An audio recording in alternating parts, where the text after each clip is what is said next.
కొంచెమైనా అంటకుండును అంటాడు.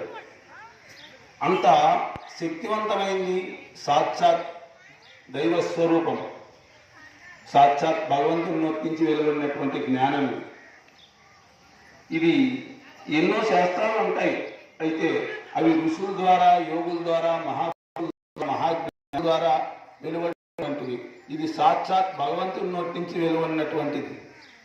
కాబట్టి అందుకే దీనికి ఎన్నో గీతలు ఉన్నాయి ప్రపంచంలో. వశిష్ఠ గీత, గురు గీత, ఉత్తర గీత, ఇట్లా ఎన్నో గీతలు, ఎన్నో రకాల గీతలు ఉన్నాయి. అయితే భగవద్గీత అని దీనికి మాత్రమే ఉంది శాస్త్రాల్లో. భగవంతుని యొక్క గీత కోల్పోయి గిలగిలలాడుచున్నాను, ధర్మాధర్మ విశిక్షణకు దూరమై నా కర్తవ్యం నిర్ణయించుకోలేకున్నాను, కనుక నాకు శ్రేయస్కరమైన దాన్ని నిశ్చయంగా తెలుపుము, నేను నీకు శిష్యుడను, శరణాగతుడను, ఉపదేశింపుము అన్నాడు. ఇప్పుడు ఇక్కడికి పూర్తిగా నన్ను నీకు సమర్పించుకుంటున్నాను, నువ్వు నాకు ఏం ఆదేశిస్తావు ఆదేశించు అన్నట్టుగా మాట్లాడుతున్నాడు.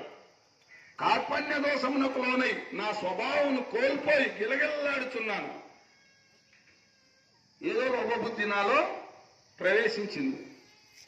అందుకై నాకు ఏది వాస్తవమో, ఏది అవాస్తవమో, ఏది నిత్యమో, ఏది అనిత్యమో, ఏది చేయాలో, ఏది చేయకూడదో నిర్ణయించుకోలేకుండా ఉన్నాను. గిలగిల్లాడుతున్నాను, ధర్మాధర్మ విశిక్షణకు దూరమై